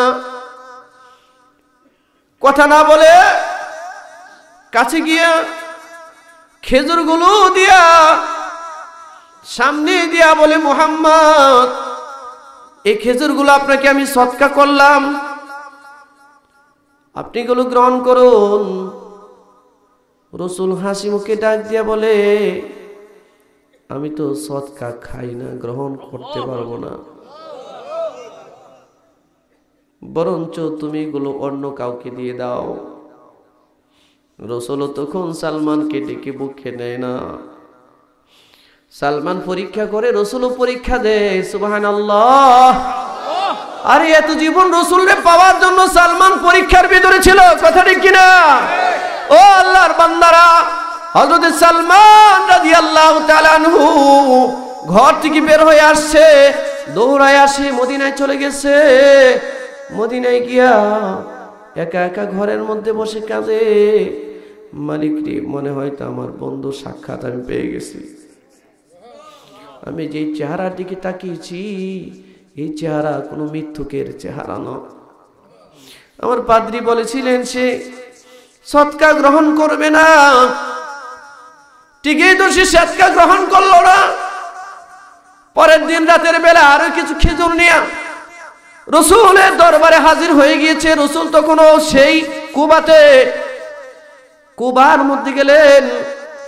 রাসূলের 2 দিন সালমান ফার্সিও সেখানে গেলেন। রাসূলের কাছে খেজুরগুলো নিয়ে করে ঢুকে বলেন, ইয়া রাসূলুল্লাহ, এই খেজুরগুলো আপনাকে আমি হাদিয়া দিলাম। হযরতে সালমান ফার্সি খেজুরগুলো হাদিয়া দেওয়ার পর রাসূল মুস্কি হাসি দিয়া গ্রহণ করলেন। আবু বকরকে ডাকলেন, আবু বকর, আমিও খেজুর খাই, তোমরাও খাও, আশেপাশে যারা আছে সবারে বন্টন করে দাও, আমি তো হাদিয়া কবুল করি। সুবহানাল্লাহ। আর এক রাওয়ায়াতের মধ্যে আসছে রাসূল কুবা থেকে মদিনায় উট নিয়ে যখন আসছে, আবু বকর পিছনে, রাসূল আগে। এ মদিনার শিশুরা, তলা আল বাদরু আলাইনা বলে বলে রাসূলকে স্বাগত জানায়। রাসূলের উটের লাগাম ধরে ধরে টানে, কার বাড়িতে নিবি, কার মেহমান হবে, রাসূলকে ডাকে। ও আল্লাহর বান্দারা, রাসূল বললেন আমার উটটাকে তার অবস্থানে ছেড়ে দাও, উট যার বাড়ির সামনে গিয়ে বসবে আমি তার বাড়ির মেহমান হয়ে যাব। ও আল্লাহর বান্দারা, ওই উট সরাসরি মদিনার মসজিদে, মদিনার এরিয়ার মধ্যে 12,000 ঘর বাড়ি ছিল, ইহুদিদের ঘর বাড়ি। এই 12,000 ঘর বাড়ির মধ্যে একটা বাড়ি ছিল দ্বিতল একটা ভবন। এই দ্বিতল ভবনটা ছিল আবু আইয়ুব আনসারী রাদিয়াল্লাহু তাআলা আনহুর। এটার এক ইতিহাস, বড় লম্বা ইতিহাস। এখানে 12,000 বাড়ি কিভাবে আসলো, দ্বিতল ভবন কে তৈরি করলো, এর লম্বা ইতিহাস। কোনদিন মৌকা হলে, সুযোগ হলে বলবো, আজকে আর বলা যাবে না। ও বন্ধু, ওই দ্বিতল ভবনের মধ্যে তৎকালীন সময়ে ধারাবাহিকভাবে উত্তরাধিকারী হিসাবে এই দ্বিতল ভবনের মালিক ছিলেন আবু আইয়ুব আনসারী রাদিয়াল্লাহু তাআলা আনহু। রাসূলের উট যখন আবু আইয়ুব আনসারীর বাড়ির সামনে গিয়ে বসে গেছে, উট থেকে নামলেন। আবু আইয়ুব আনসারী দৌড়ায় এসে রাসূলকে স্বাগত জানায় ভিতরে নিয়ে গেলেন। রাসূল আবু আইয়ুব আনসারীর ঘরের ভিতরে ঢুকে আবু আইয়ুব আনসারীকে বলে, এরে মুসলমান, খেয়াল করে শোনো। রাসূল ডেকে বলে, এ আবু আইয়ুব আনসারী, তোমার কাছে আমার নামে একটা চিঠি আছে, একটা আমানত আছে। আমানতটা আমার, আমানত আমার কাছে দাও। আল্লাহু আকবার। জীবনে এই প্রথম আবু আইয়ুব আনসারীর সাথে রাসূলের সাক্ষাৎ, এরপরে দেখা, এর আগে কখনো দেখা হয়নি। যখন রাসূল বলছে, এ আবু আইয়ুব আনসারী, তোমার কাছে আমার একটা আমানত আছে, আমানতটা দাও, চিঠিটা দাও। আবু আইয়ুব আনসারী আল্লাহু আকবার বলে চিৎকার করে উঠেছে। রাসূলকে ডেকে বলি, ইয়া রাসূলুল্লাহ, আমার কাছে যে চিঠিটা আছে, আমানতটা আছে, আমি তো ইতিপূর্বে কাউকে বলি নাই, আপনি কি করে জানলেন? রাসূল মুস্কি হাসি দিয়া বলে, এ আবু আইয়ুব আনসারী, আমি এমন এক নবী, এই চিঠির প্রেরক যিনি, আমার এই দুনিয়াতে আসার 1000 বছর পূর্বে রূহ জগতে এই চিঠির প্রেরককে কালিমা পড়ায় আমি মুসলমান বানিয়েছি। 1000 বছর পূর্বে, আল্লাহু আকবার, রাসূল দুনিয়াতে আসার 1000 বছর পূর্বে সেই লোকটাকে আল্লাহর রাসূল কালিমা পড়ায় রূহ জগতে মুসলমান বানিয়ে দিয়েছিলেন। সেই নবীর উম্মত আমরা। ও বন্ধু, ওই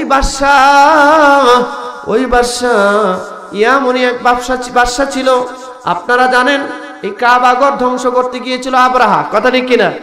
আব্রাহার আগেও শত বছর আগে এই কাবা, তো যখন আব্রাহা ধ্বংস করতে যায়, তখন রাসূলের জন্মের 55 দিন আগে এই কাবা ভাঙতে যায় আব্রাহা।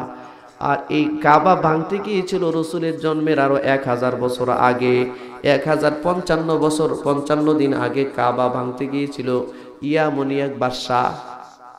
এই বাদশা কাবা ভাঙতে গেছে, আল্লাহ তার ফেরেশতা দিয়া তার কাবা রক্ষা করেছে। বাদশাকে আল্লাহ হেস্তনেস্ত করেছে মরণাপন্ন অবস্থায়। ইহুদি আলেমরা সাথী ছিল, তারা বলছে আপনি কাবার মালিকের সাথে বিয়াদবি করছেন, এই জন্য সে তওবা করেছে, আল্লাহ তাকে সুস্থতা দান করেছে। অনেক লম্বা কথা। ও বন্ধু, ওই ইয়ামনি বাদশা, তার নাম ছিল তবিআ আল হামিরি। ইয়ামনি বাদশার নাম ছিল তবিআ আল হামিরি। ওই হামিরি যখন চিন্তা করলো, এই কাবার এত দাম, এটা মালিকের একটা ঘর, কাবার গায়ে তখন কোনো কাপড় ছিল না, কাবার গায়ের মধ্যে তখন কোনো চাদর ছিল না, কাপড় ছিল না। সে বলল, এই কাবার যত এখন এত দাম, আমার ইয়ামনের মধ্যে রেশমি কাপড় সৃষ্টি হয়, রেশমি কাপড়ের একটা চাদর বানাইয়া এই সর্বপ্রথম তবিআ আল হামিরি কাবার দেয়ালটা ঘুরে দিয়েছিল। এর আগে কাবার দেয়ালের মধ্যে কোনো কালো গিলাপ ছিল না, এই গিলাপটা সর্বপ্রথম সেই তবিআ আল হামিরি দিয়েছিল। এই তবিআ আল হামিরি যখন মদিনা পার হয়ে চলে যায়, 12,000 ইহুদি আলেম যারা সাথী ছিল তারা বলে, এ তবিআ আল হামিরি, আপনার সাথে আমরা হিজরত করেছি, এসেছি, এই যে মাটির মধ্যে আমরা তাবু গেড়ে শুয়েছিলাম, এই মাটির গ্রান আর তৌরাত কিতাবের মধ্যে শেষ নবীর হিজরতের জায়গার গ্রান যেন মিলে যায়। আপনি চলে যান, আমরা এই জায়গা ছেড়ে যাব না। রাসূল আসবে, রাসূলের সাথে আমাদের সাক্ষাৎ হবে। সুবহানাল্লাহ। ও আল্লাহর বান্দারা, ওই তবিআ আল হামিরি কথা শোনার পর 12,000 বাড়ি বানিয়েছে 12,000 আলেমের জন্য। ওই আলেমদের ভিতরে যিনি ছিলেন আমির, যিনি ছিলেন নেতা, তার জন্য 2 তলা একটা ভবন বানিয়েছে। 2 তলা ভবন বানায় বলল, নিচতলা ভবনটা তুমি ব্যবহার করবা, দ্বিতল ভবনটা খালি রাখবা। কেন রাখবা জানোনি? ওই নবীর জন্যে, যেই নবীর শুভাগমনের কারণে মদিনা ধন্য হবে, এই মদিনা সোনার মদিনা হবে এই নবী এখানে আসার কারণে। তাহলে এই নবীর জন্য আমার পক্ষ থেকে এই ঘরটা হাদিয়া রাখলাম। আমার রাসূল যখন আসবে, আমার রাসূলের জন্য এই ঘরটা আমি বানাইলাম, আমার রাসূলের জন্য। আমার রাসূল আসলে এই ঘরে তাকে স্থান দিয়ে দিবা। আর তার পক্ষ থেকে একটা চিঠি লিখলো, চিঠি লিখে আলেমের কাছে, আমিরের কাছে দিয়া বলল, ও ভাই, তোমার যদি সাক্ষাৎ হয়ে যায় রাসূলের সাথে, এই চিঠিটা আমার আমানতটা রাসূলের কাছে দিবা। তোমার যদি সাক্ষাৎ না হয়, তোমার সন্তানের সাক্ষাৎ না হলে তোমার নাতি, এরকম ভাবে ধারাবাহিকভাবে আমার এই আমানতটা তুমি রাখবা। সেই নবী যেদিন এই মদিনায় আসবে আর আমার এই ঘরের মধ্যে আসবে, আমার পক্ষ থেকে, এই গোলামের পক্ষ থেকে চিঠিটা তার কাছে পৌঁছায় দিও। আল্লাহু আকবার। সেই ধারাবাহিকতায় আবু আইয়ুব আনসারী রাদিয়াল্লাহু তাআলা আনহুর কাছে চিঠি আসছে। চিঠিটা রাসূল হাতের মধ্যে নিয়ে একটা চুমা দিয়া তবিআ আল হামিরির জন্য দোয়া করলেন, আল্লাহ তুমি তার পরকালের মর্যাদা বাড়ায়া দাও। আল্লাহু আকবার। ও বন্ধু, বাড়ির মধ্যে রাসূল আশ্রয় নিলেন। তৃতীয় রাত্রে সালমান ফার্সি আসছে। তৃতীয় রাত্রে সেই দ্বিতল ভবনে রসুল গিয়া যখন উঠছে, নিচের মধ্যে সাহাবীরা নিরাপত্তা দিচ্ছে, রসুলকে উপরে উঠতে দেয় না। রসুল উপরে, সালমান ফার্সি নিচে। উপরে উঠবে তার আশা, আজকে রসুলের পিঠের মধ্যে যে মোহরে নবুয়তটা আছে সেটা সে দেখবে, দেখলেই সে নিশ্চিত হয়ে যাবে। সালমান ফার্সি রাদিয়াল্লাহু তাআলা আনহু উপরে যাইতে দেয় না। নবী উপর দিকে ডাক দিয়া বলে, দারওয়ান যারা আছো, রাস্তা খুলে দাও, তারা আসতে দাও। সালমান ফার্সি উপরে গেলেন, রসুলের পাশে গিয়া বসলেন। বলতে পারে না, আপনার পিঠের কাপড়টা একটু সরান, আপনার পিঠে মোহরে নবুয়ত আছে কিনা এটা বলতে পারতেছে না। দুইটা রিওয়ায়াত আসছে, রসুল একদিন গারকাদের মধ্যে জান্নাতুল বাকিতে একটা জানাজায় যাচ্ছেন। সালমান ফার্সি পিছনে পিছনে যায়। রসুলের পিঠ থেকে যখন কাপড়টা সরে গেছে, মোহরে নবুয়তটা তিনি দেখেছিলেন। এটা একটা রিওয়ায়াত। আর একটা রিওয়ায়াত হলো, সেই ঘরের মধ্যে রসুলের কাছে গিয়া হযরত সালমান বসেছে, বলতে পারে না, আপনার পিঠের কাপড়টা একটু সরান, আমি দেখি আপনার পিঠের মধ্যে মোহরে নবুয়ত আছে কিনা। রসুলের সামনে গিয়া বসছে, কথা বলে না। রসুল ডাক দিয়া বলে, নাম কিন্তু জানা নাই। রসুল নাম নিয়ে বলে, সালমান, এ সালমান, তুমি কি আমার মোহরে নবুয়ত দেখতে চাও? সাথে সাথে সিজদার মধ্যে পড়ে গেছে সালমান ফার্সি। রসুলকে ডাক দিয়ে বলি, ইয়া রাসূলুল্লাহ, আমি এই অধমের নামটা আপনি কি করে জানেন? রসুল ডাক দিয়ে বলে, সালমান রে, এই দুনিয়াতে আসার 100 বছর আগে তোমার চেহারাটা আল্লাহ আমাকে দেখাইছে। তোমার নামটা আমি চিনি জানি।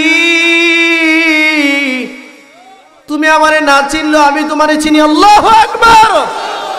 তুমি আমার নাম না জানলে আমি তোমার নাম জানি। সালমান, সালমান, আমার মোহরে নবুয়ত দেখার দরকার নাই, দেখতে যদি চাও পিছনের দিকে তাকাও। রসুল কাপড়টা একটু সরাই দিলেন, দৌড়ায় গিয়া রসুলের মোহরে নবুয়তের মধ্যে সালমান ফার্সি একটা চুমু দিলেন।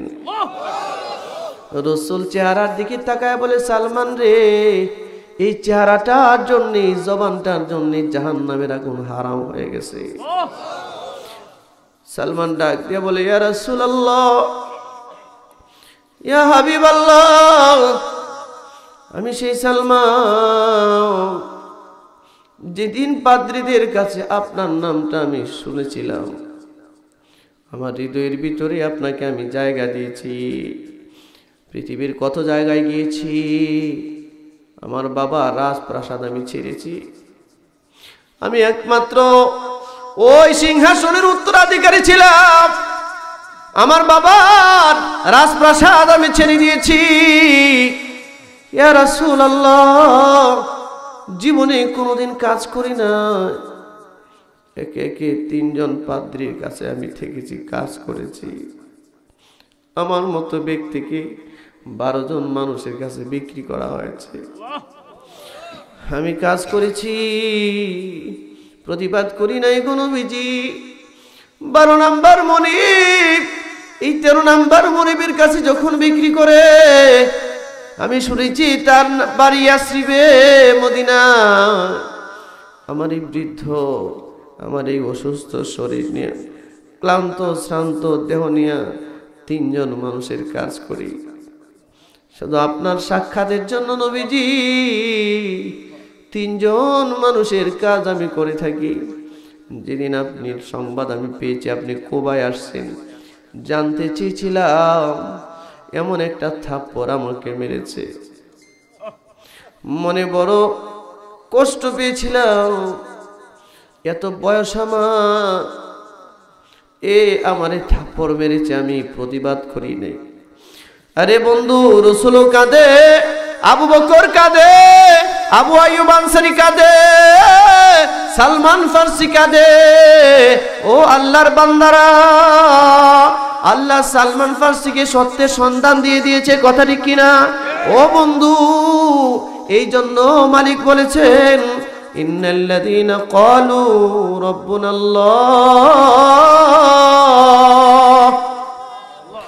যারা বলে আমাদের রব আল্লাহ, সুম্মা ইসতাকামু, আর এই কথার উপরে ইস্তেকামাত থাকে, দৃঢ় থাকে, অবিচল থাকে, অনড় থাকে, এই বান্দাগুলোর উপরে তাতানাজ্জালু আলাইহিমুল মালাইকা, বিশেষ মুহূর্তে আল্লাহ ফেরেশতা দিয়া তাদেরকে সাহায্য করে।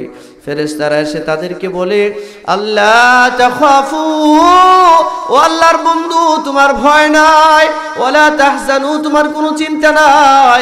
অন্য আয়াতে আল্লাহ বলেন, ওয়াল্লাযীনা জাহাদু ফীনা লানাহদিয়ান্নাহুম সুবুলানা, আল্লাহর জন্য, আল্লাহর রাস্তার জন্য যারা চেষ্টা করে, দুনিয়ার যত রাস্তা আছে সমস্ত রাস্তা আল্লাহ তার জন্য খুলে দেয়। সত্যের সন্ধানের জন্য যারা বের হয়ে যায়, দুনিয়ার সমস্ত রাকাওয়াট আল্লাহ দূর করে দেয়। সালমান ফারসি যখন নিয়ত করে আল্লাহকে পাওয়ার জন্য বের হয়ে গিয়েছে, সত্যের সন্ধানের জন্য, আল্লাহ বহু জায়গা ঘুরাইয়া তার কুদরতি ফয়সালায় তার নবীর সাথে সাক্ষাৎ করায় দিছে। এটা আল্লাহ পারে কি পারে না?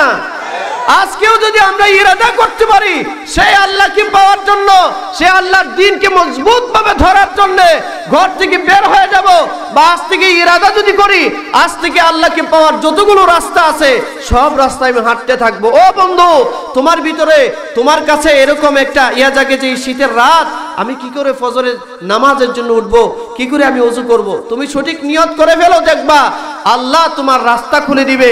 ফজরের সময়ের যে কঠিন ওযু করার কষ্টটা তোমার জন্য আল্লাহ দূর করে দিবে। আল্লাহকে পাওয়ার জন্য নামাজের কষ্ট, তুমি যদি পারফেক্ট নামাজের নিয়ত করে ফেলো, এই নামাজের কষ্টটা তোমার ভিতরে থাকবে না। আল্লাহ তোমার নামাজের ফয়সালা দিয়ে দিবেন, সময়ও বের করে দিয়ে দিবে ইনশাআল্লাহ। আল্লাহর গোলামির সময় বের করে দিবে আল্লাহ। আজ থেকে আমরা সেই নিয়ত করে ফেলবো ইনশাআল্লাহ। আল্লাহ তুমি কবুল করো, বলেন আমিন। হযরত সালমান ফারসি রাদিয়াল্লাহু তাআলা আনহুর ঈমানের মতো এরকম দামি ঈমান, ইস্তেকামাতের ঈমান আল্লাহ তুমি আমাদেরকে দান করো, সকলে বলেন আমিন। ওয়া আখিরু দাওয়ানা আনিল হামদুলিল্লাহি রাব্বিল আলামিন।